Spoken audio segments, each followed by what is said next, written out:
This is your Other Sisters podcast.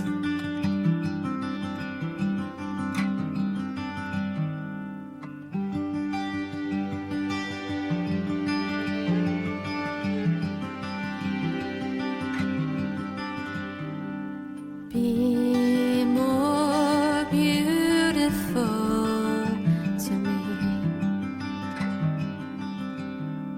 than any girl who steals my heart.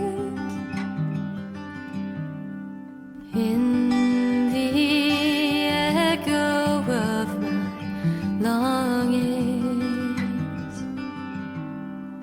guard the entrance to my wandering thoughts.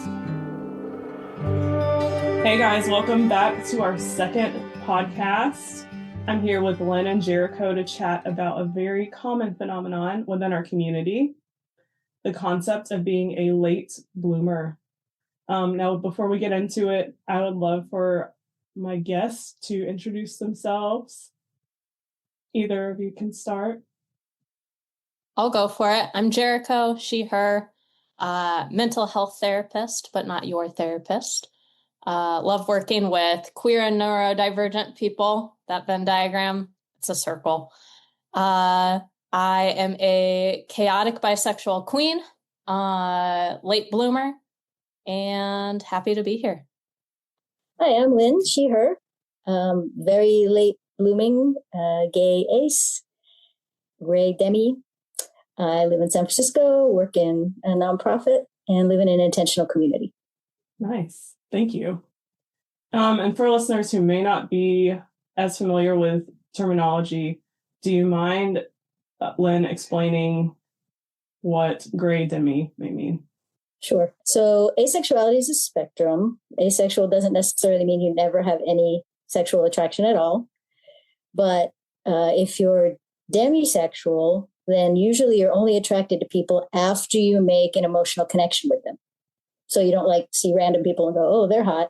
You have to get to know them first. Gray sexual is people who only experience sexual attraction very rarely. So if you put those two together, my experience is pretty limited. But the attraction I do have is toward women. Yeah, so we are exploring a very common, like I said, common phenomenon amongst a lot of people in our community. You may have heard the term late bloomer being applied to someone's physical appearance, physical development, or career achievement, but it's also been used to refer to one's awareness of their own sexual orientation. So that's what we'll be using and how we'll be using the term. Our sponsor for this episode is the goldenrod, one of the many flowers that bloom in the late summer and the fall. So pour one out for the goldenrod, pour water out for the goldenrod, I suppose, and maybe look out the window for the goldenrod and maybe blooming outside of a window near you.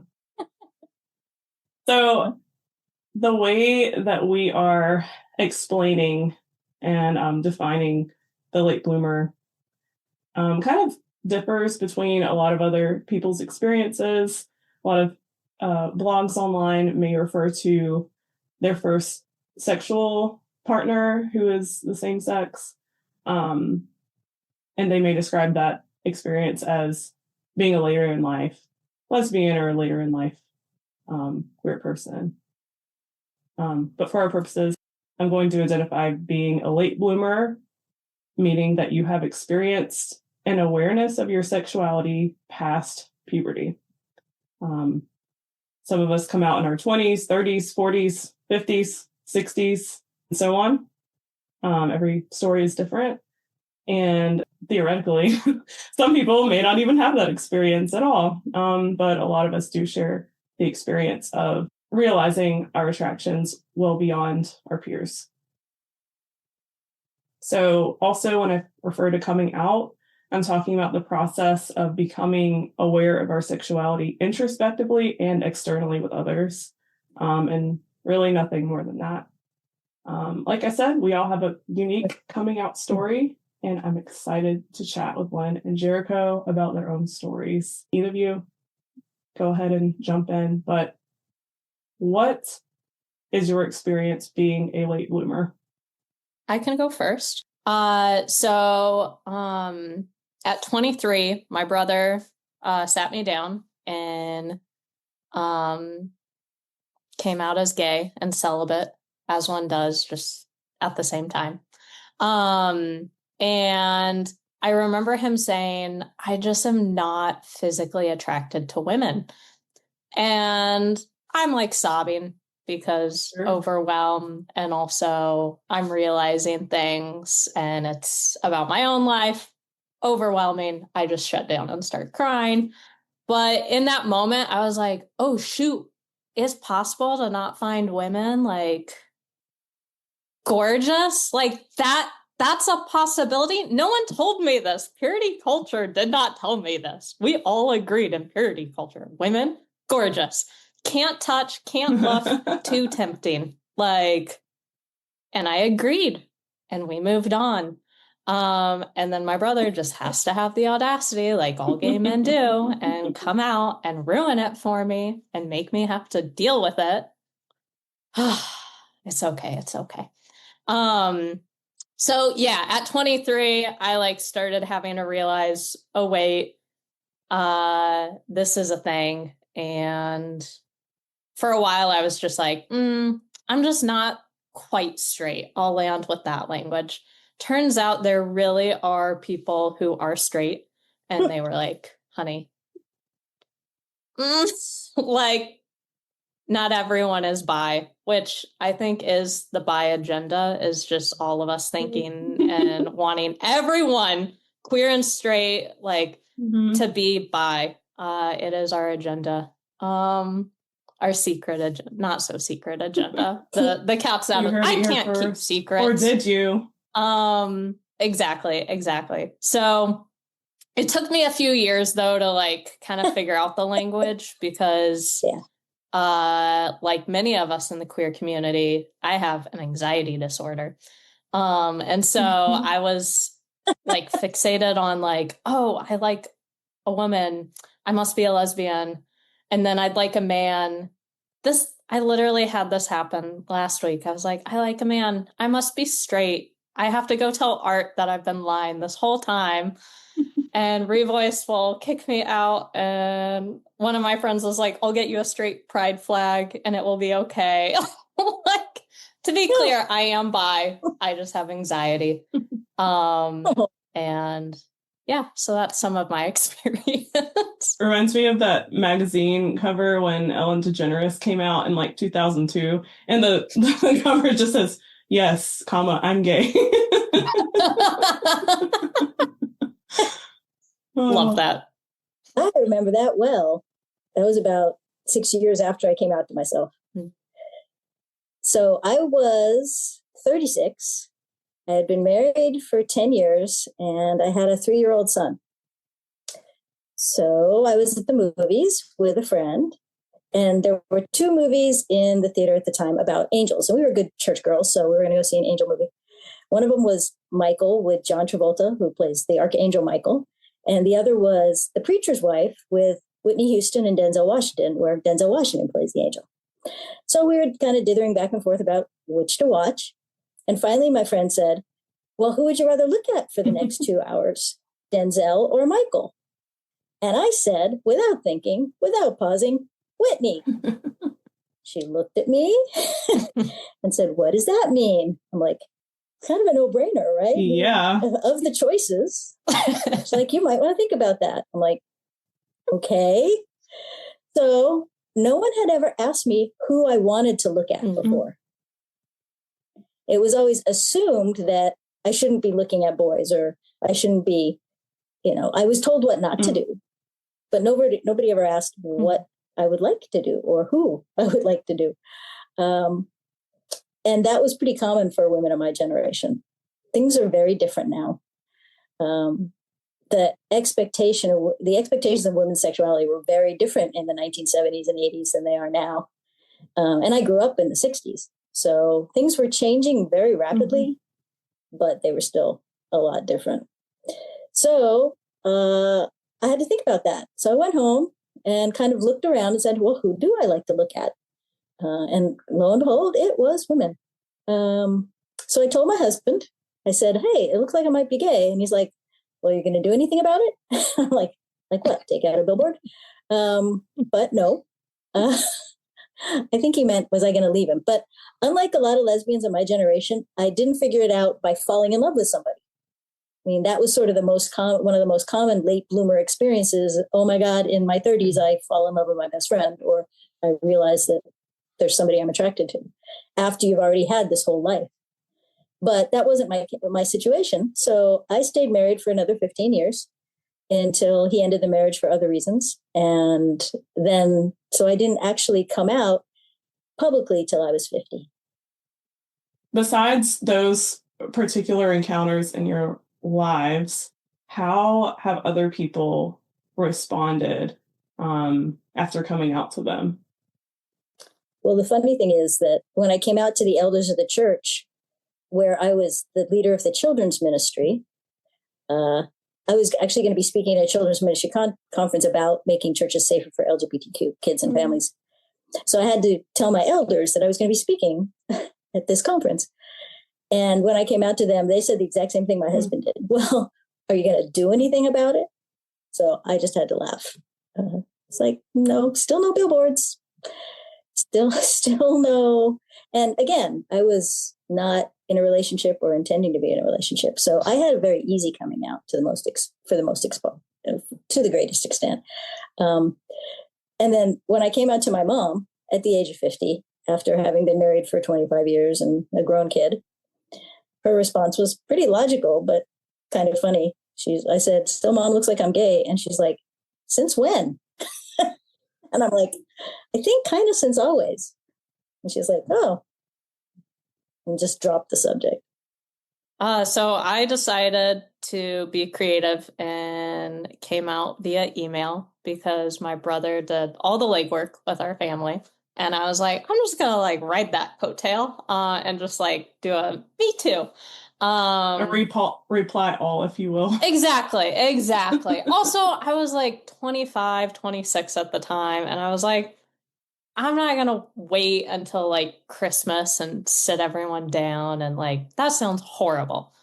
What sounds much easier is just coming out via email and being like, okay, let's not really talk about this. Yeah, mainly because I was 25 and didn't necessarily want their comments, questions, and concerns. So, my brother was like, I love you. God loves you. I'm proud of you. The gay one said that, which was good. That's how you should respond when people come out. I only came out to one person I know from high school who was also gay. And he was just like, oh, this makes sense. You never dated in high school. You didn't like the same things the other girls did. We got along great. Yeah. So I didn't really have to experience any of that. And then when I come out to people more so now at my church, one of my pastors who eventually went to Revoice and has done a lot of work, went and said, why don't you just but you can still marry a man, right? And people fixate on that a lot when you're bi. And I'm just like, yes, I'm very aware of that. And I'm 30 and still single. So that's not exactly how it works. But bisexuals have it so easy, is what I've heard. Of course we do. Yeah. Of course we do. We can pick anybody, theoretically, but in practice, we can be rejected by everyone. Lynn, I could have picked either movie. Yeah, exactly. I'm my chances of rejection are 100% now. Mm-hmm. That's math. Getting rejected by non-binary folks, anybody under the trans umbrella, women. Okay. It's so fun out here. Yep. That's gay anxiety. Everybody. Exactly. Everybody's hot, and they could all not want to be with me. It's the curse. That's the real curse. It's the curse. Yeah. Speaking of curses, when I Lynn's face. came out via TikTok, like my TikTok algorithm told on me about 4 years ago, and yes, I've been inside B boot camp ever since. And, yeah, algorithm told on me, and then I realized, like, oh, this makes sense for my life if I am a queer person. Thankfully, it wasn't like a crisis of faith or anything. And so I just started telling people. I started telling people that knew me already. I also didn't date in high school or college. And I told my parents, and my parents have a very charismatic background, I'll say. So very much about spiritual gifting, spiritual warfare, the devil made me do it type thing. And my mom said, the devil is messing with your mind. And I just remember at that point, and I think this is a benefit of being a late bloomer, at least not realizing this when you're 13 years old.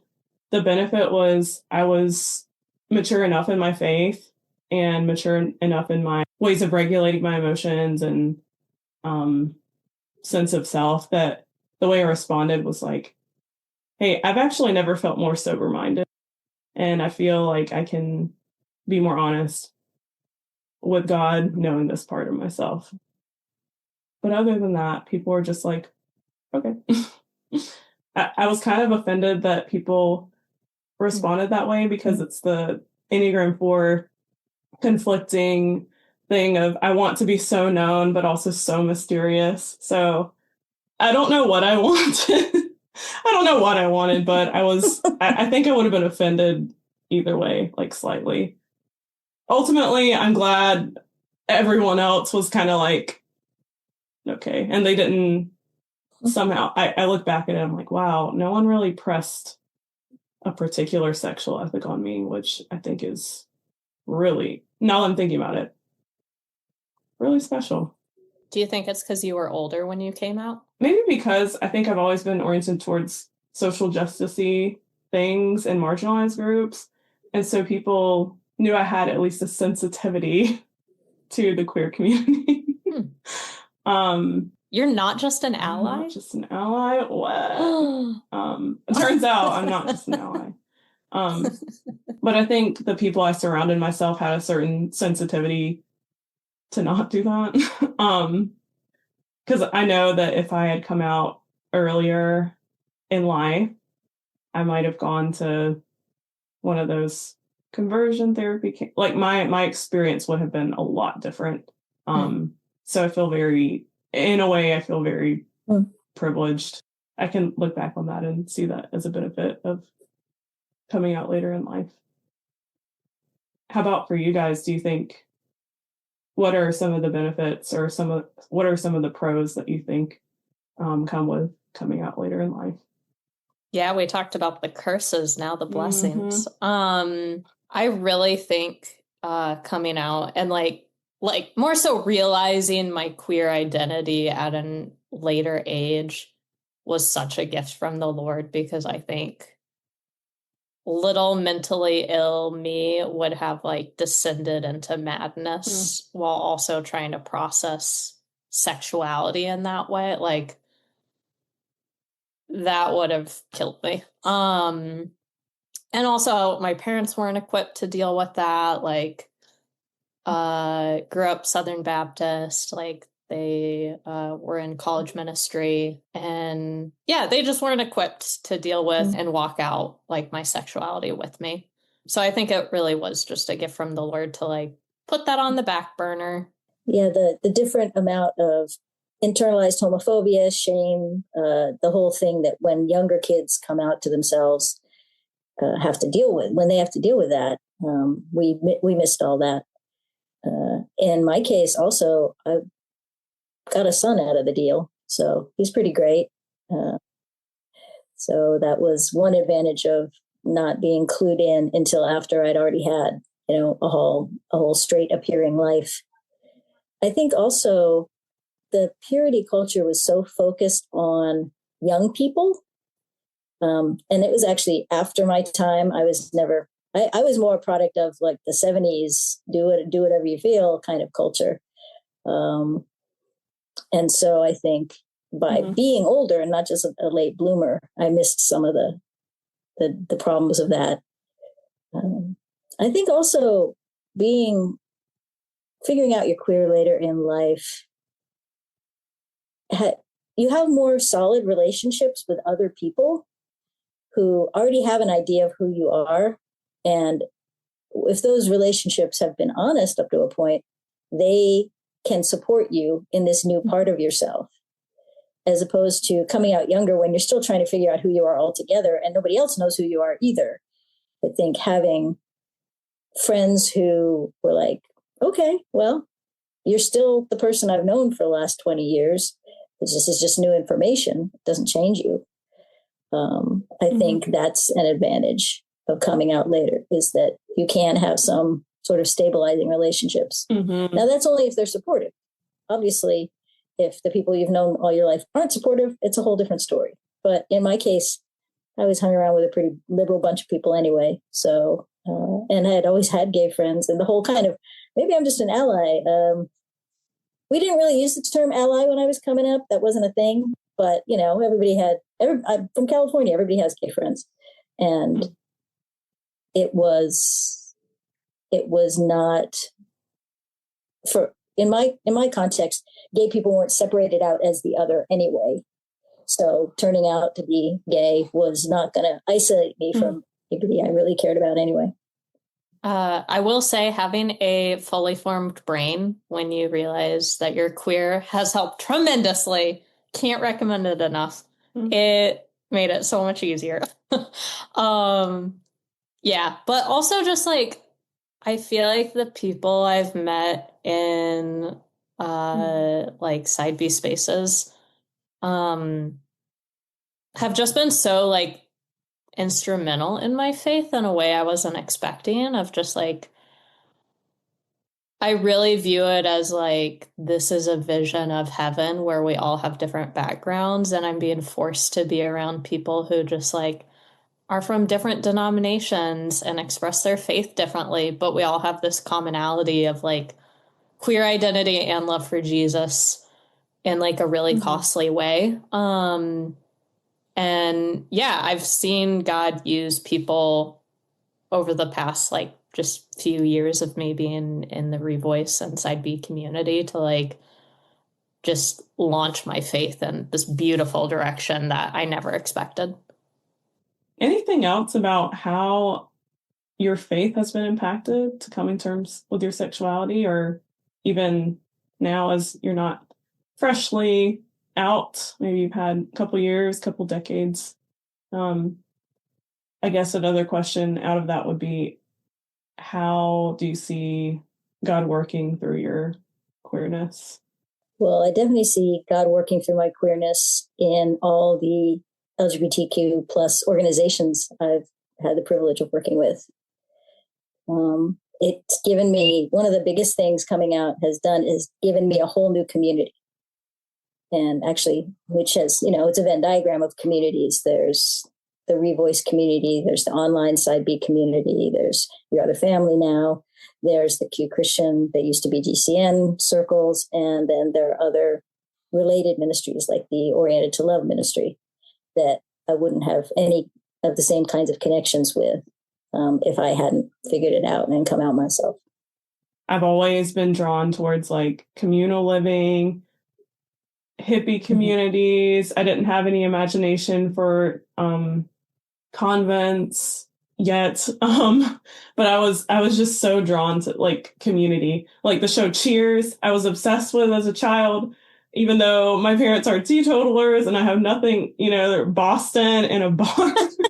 But sometimes you want to go where everybody knows your name. Okay.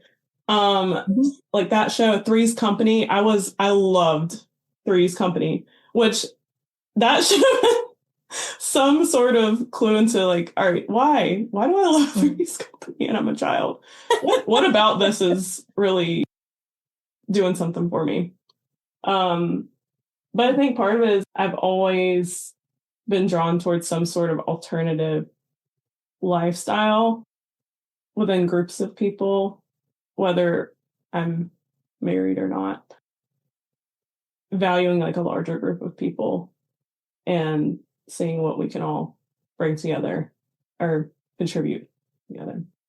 So yeah, I mean, my faith as well has been enriched in knowing so many people that are so creative and so faithful in the midst of really painful persecution, situations that a lot of people don't even face or don't even think about living in the church.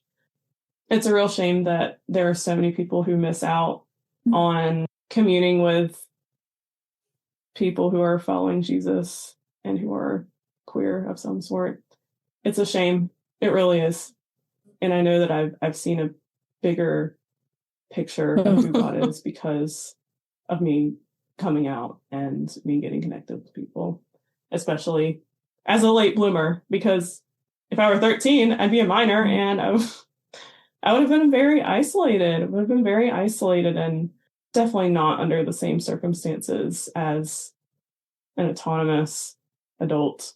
It also helped Google searches would not have been good. Mm-hmm. I don't know what would have come. Probably, maybe nothing. Nothing might have come up. But also, I don't know what I would have typed as well. Like, why do I think Keira Knightley is cute? Whew. What is that? Maybe. Like, what is this that I'm feeling when I see Rosario Dawson in Rent? What is this? I don't know. Joy. Pure joy. Pure joy. That's right. That would just flash on the screen. Right. Another question, which is going to open a can of worms, but a very, as Dr. Gregory Coles would say, very delightful can of worms, which is, why do you think so many same-sex attracted and queer women experience this phenomenon of being a late bloomer? I so innocently ask, what's up with that, you guys? I wrote so much for this. Buckle up. Well, het comp is like my number one. The societal pressure and assumption that everyone should be heterosexual, and then people conform to those norms, which is definitely a pressure that women and individuals assigned female at birth receive from society of like, you should like men, just period. It's funny. There was this SNL skit that a friend of mine brought up that it's like Forever 31.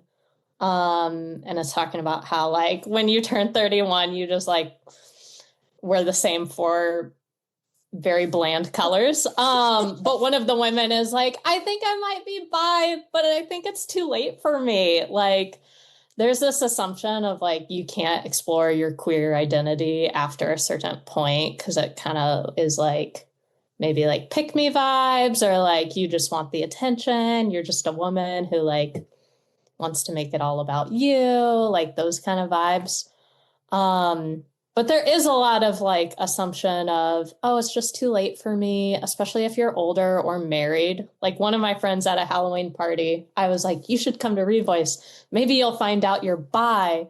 Like, and she was like, but I'm married. It's just too late for me. And me and my brother looked at each other and we were like, that means nothing. Again, the bi agenda of just convincing everyone that they're actually bi. It brings me great queer joy. But Lynn, I'll let you share some and then we can just ping pong back and forth. Well, the compulsory heteronormativity is definitely part of it. I think my experience growing up was even more so because there was not nearly the level of queer representation that there has been now. But also there is a biological factor. I mean, boys literally have really dramatic physical signs of attraction that girls don't. And so I think boys find it difficult not to know when they're attracted to people. Whereas for most girls, it's not that dramatic. It's not that overwhelming at puberty. And also, there's a whole ethic of girls being romantic about each other that isn't assumed to be sexual. If boys behaved the way girls do toward their best friends, it would be assumed that it was sexual. Whereas when girls, are all over each other, it's the question of, do I want to be her or do I want to do her? Right. Everybody hugs everybody and everybody compliments each other's butts and everybody, girls just do that for each other. We're just all supportive.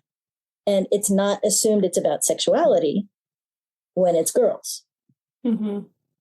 I also think purity culture that we've touched on recently, of women are so freaking beautiful and too dangerous, so we can't look at them, definitely influence things, along with purity culture kind of assuming like women don't have sexuality, and are kind of like asexual beings that need to protect weak men,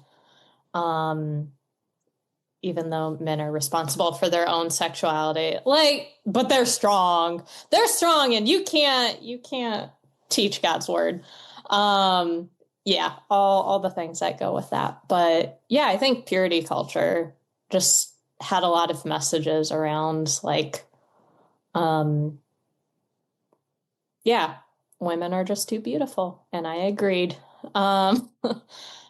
But also, I think for a lot of just queer people in general, but especially like queer women, anxiety does play a huge part. Especially like trying to figure out like what language do I use, especially if you fall under like the bi umbrella, because there's lots of just different ways you can be attracted to someone. And so it can feel hard sometimes, especially in today's culture, to have like the right language when you come out. And like having the perfect label and like, this is my flag and this is who I am. And it's just so much pressure. I think women's sexuality is also to some extent more fluid and more tied to romantic feelings than men's sexuality in general. Most of the late come outers, I don't want to call them late bloomers, for it's a slight distinction. Most of the men I know who came out later always knew they were gay, but were consciously closeted. Whereas many of the women I know who came out later didn't know they were gay until later in life.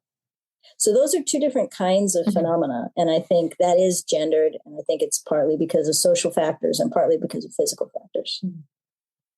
I have a good example of that. When I started my grad program, there were like 30 of us in a room and we were sharing things about ourselves. And only 2 of my classmates, and it's counseling, so like everybody's a woman or AFAB individual in that space. Only 2 people were queer, and they were like, we can't be the only ones. And then slowly over the course of 3 years, so many of us came out. That one time in a group chat, someone was like, guys, I think I'm bi. And like 4 of us said, me too. It really is so many of us. It's contagious. The gay agenda. Yeah, the gay agenda. I also think that for previous generations, it was different than for your generation and the generations coming up, because there was just absolutely no representation when I was growing up. A lesbian was like not even a real thing. It's something. It was something that people said about each other as a joke because everybody knew that they didn't really exist. The first lesbian I ever heard of, I was probably in my 20s before I even knew that was a thing and not a joke. No, I was 19 because I was at Girl Scout camp as a camp counselor, and somebody came out to me, and I'm like, really? That's actually a thing? Still didn't give me a clue about myself, and then so in the 70s, there was this whole women's music thing that was music made by lesbians, basically. And so that was like the first time I heard about lesbians. And even then, I didn't think I had anything in common with them at that point, because they were all, the kind that wore overalls with no shirts and, lived out on a commune and hated men. And that just wasn't where I was at all. I mean, the first gay person I ever heard of was Elton John. And I knew that when he came out, I was in high school. So that just tells you how far back in the Stone Age that was. But I think today, late bloomers are going to become less and less of a thing among women because of the level of representation there is now. I mean, nobody's going to grow up like I did thinking there's no such thing as a real lesbian. So that's going to be, even in the church, it may be condemned, but at least it's acknowledged. So I think for some of the other reasons we talked about, what you call it, head comp and physical factors, there will always be late bloomers who are women. But I think the social reasons for people not realizing their own sexuality, for women not realizing, are going to fade away to a great degree. And that's not entirely good, because a lot of what young girls are learning about sexuality is from porn. So that's also an issue. But not, seeing porn and realizing you're not part of that or you don't live up to that is also something that can hold people back from exploring their own sexuality. So I was curious about what this might look like in the trans community. So I reached out to Logan from Kaleidoscope and asked him, like, hey, what have you seen in your ministry? And something he mentioned was like a lot of trans people will come out, like trans women specifically will come out as gay, like as a teenager or just a younger age. And then they'll later identify as trans. And so there's this like re-engagement they have to go through with their sexual identity. He mentioned he's heard from a lot of trans folks, I don't even know what my sexuality is anymore. I'm rediscovering it. And just like this additional adolescence that they're having to like process. And it's something I've even seen just with like my work as a therapist with trans people, of like touching on like, especially by umbrella sexual identity and like what might be them wanting to be drawn towards the opposite gender, because that would make them feel like more in line with their gender identity, and like having to process this. And it's just like another layer of complexity. So it's interesting that it's also something that is kind of in the trans community too. Having to undergo not just a second adolescence and like I'm queer of some in some regard, but then also trans, and then having to unpack. Yeah. Like two different delayed adolescence, or like second adolescence, I think is what they say. That would be a lot to process. Yeah. Thank you for mentioning the trans experience on this topic. Yeah. Oh, Logan also mentioned trans women are more likely to come out later in life just because of difficult social norms. So kind of, he says gender late bloomers, which that would be really interesting to hear more about. But so I thought we would end our time playing a little friendly game of bingo. The folks at home can play along / no, you can't, but maybe you can resonate with the experiences we'll be talking about. The winner tonight will receive a trophy. Right now, I don't have the trophy in possession, but I do have a concept of a trophy, and the winner will be receiving a trophy in the mail of some sort. Yeah, but this is all fun. This is all for fun right now. All right, so the first one is, you had a crush before coming out. Do celebrity crushes count? Yes, I will say yes. Oh, yeah. Whitney counts. Yeah. Yes, Whitney absolutely counts. It is, just being an ally. Thinking you're just an ally. Didn't exist. ally wasn't a word we used. Does just That's have right. friends count? Would you have identified say as yes, an ally because if that language word is had human. existed? Probably. Yeah. Or someone would I have would count told it then. you that you were Okay. an ally. Yeah. Yeah, Maybe. probably. Okay. That's fair. Crush on a best friend. I wrote a poem about a girl one time. Totally thought that was straight. Oh my Oh. gosh. Do you have this poem? I don't. That might be a good thing, to be honest. Yeah, it's okay. It's what you needed at the time to get your feelings out. That's what the prize is. My poem. Perfect. And what if you gift that to yourself? You'll just Exactly. keep it I'll to just yourself. Burn it, maybe. Yep. So that no one will ever see. Okay. Someone had to tell you that you were queer. When you're like, everyone finds women beautiful, and they're like, they give you that look of like, your brother was like, actually no. When false. I'm like, everybody wants a wife, and he just looks repulsed, and I'm like, excuse me. Who? Next is picking a guy to have a crush on. Yep. Now it is binging LGBTQ media after coming out. Actually, bingo. Whoa! The underdog one. Yeah. How's that for So ace representation? Well, it's only gray ace because one of them is a crush. Gray so ace. I have having a crush before you're coming out, and then thinking you're just an ally, and then binging LGBTQ media. And bonus points for volunteering for every queer organization in Washington, D.C. Yeah. Look at that. Look at you. People called you an ally, even if you wouldn't call yourself an ally. It's a Well, term. this was after I came out, though. Oh, well. Binging after coming out. Okay, you were binging volunteer work. Okay. You know what? That is an important area of identity development. Yes.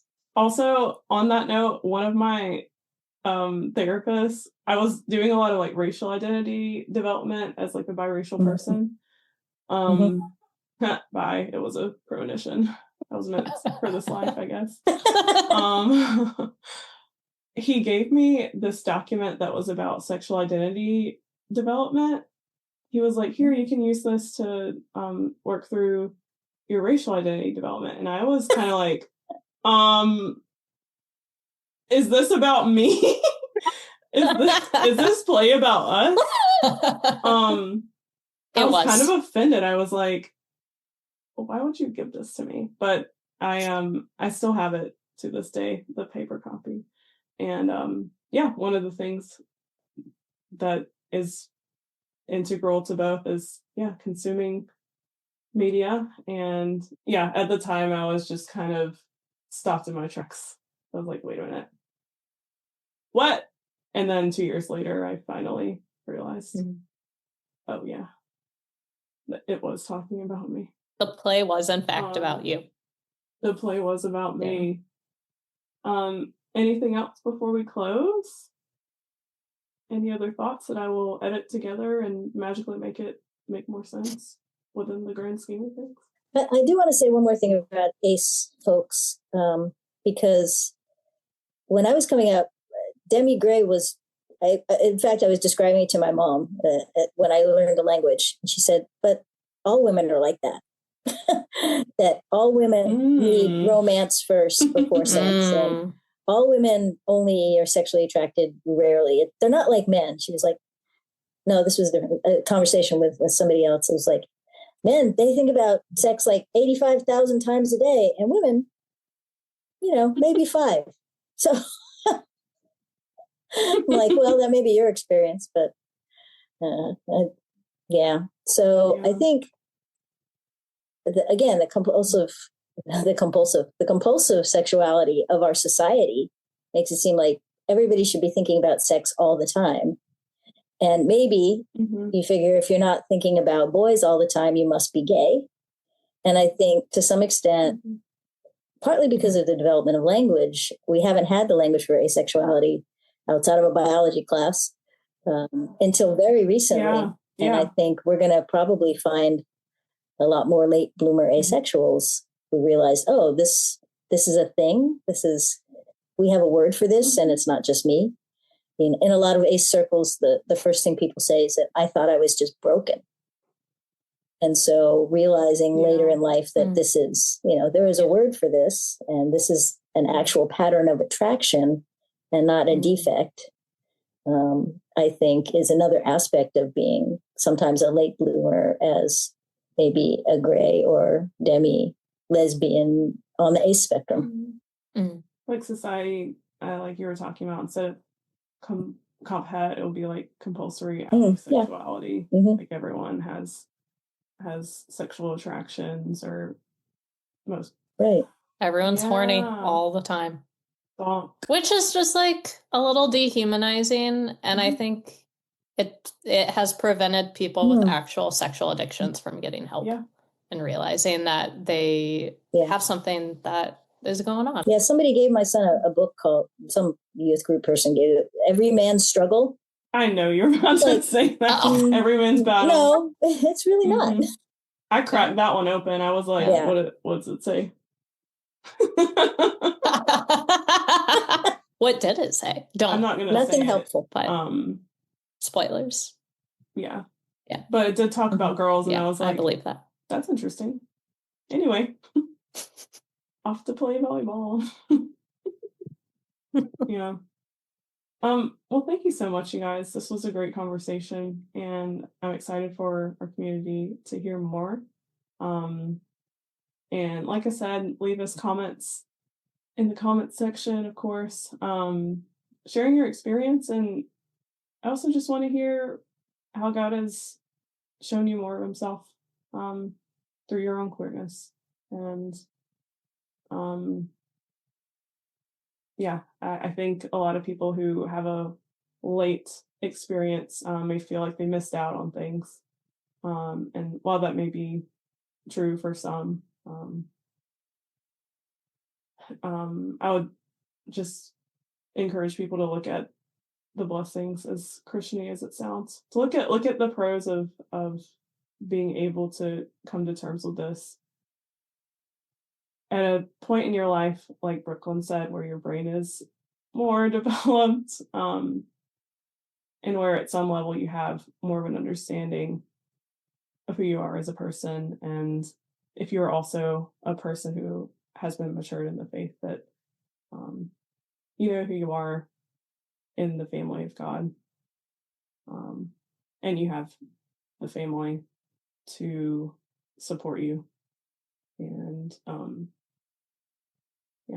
know you as you are. Just know more of you, like how Lynn was talking about. Well, until next time, see you next episode. And Lynn, keep your eye out for a trophy in the mail.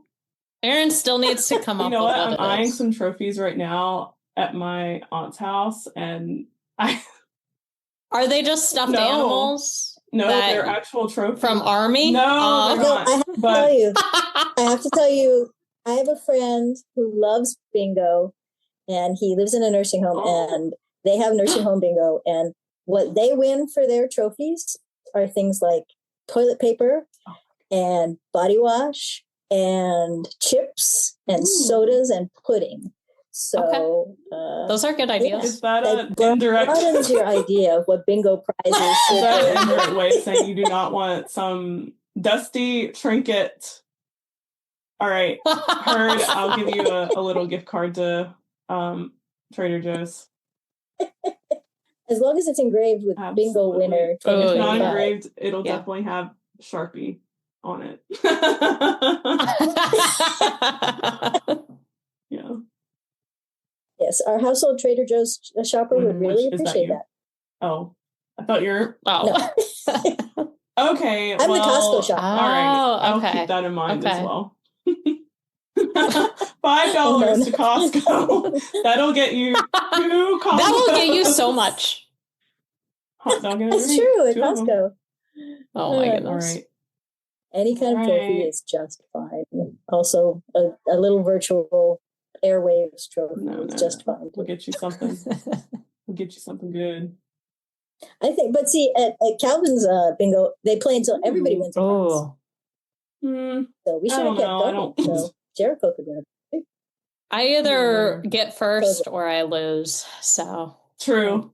Me too. I'm an Enneagram 8. Like It was fair and square. Yeah. This was not rigged. Yeah, it was. It was. I don't need a participation award. We here. all know we participated.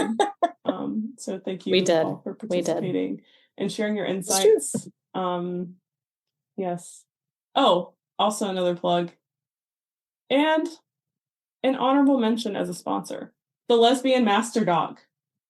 The Lesbian Master Dog. Have either of you Please tell me more. Oh my gosh. So it's this really long document. Oh, Master Doc. Yes. I thought you were saying Master Doc. I thought you said Master Dog, and I was also confused. Sorry, I guess my accent is showing. It is. Master Doc. Okay. I'll put on another accent. Yeah, it's like 30 pages, and it talks about compulsory heterosexuality. It also talks about crushes on fictional men, how that might be an indicator of being attracted to women. Especially if they were written by a woman. Yes. Mr. Darcy, a classic example. My introverted king. He wasn't rude, he was just introverted. That's my opinion. But yes, I shall put that in the show notes. It is an artifact of the internet.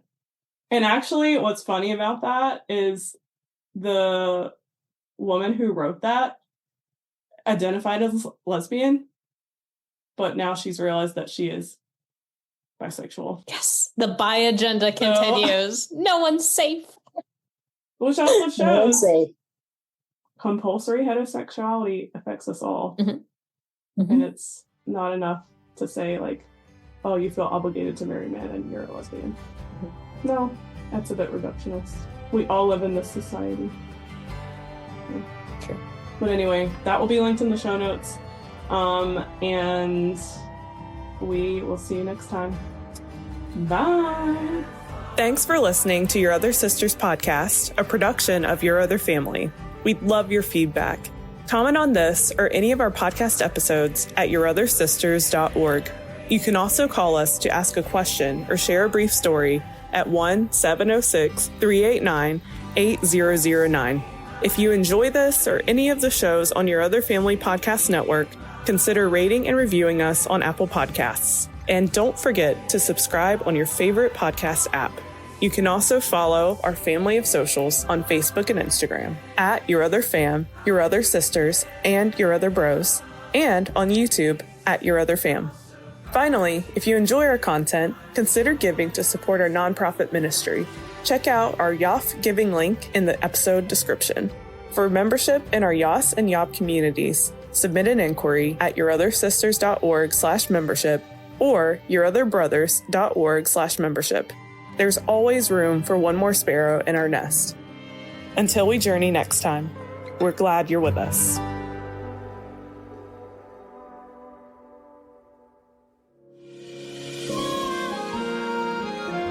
Your Other Family.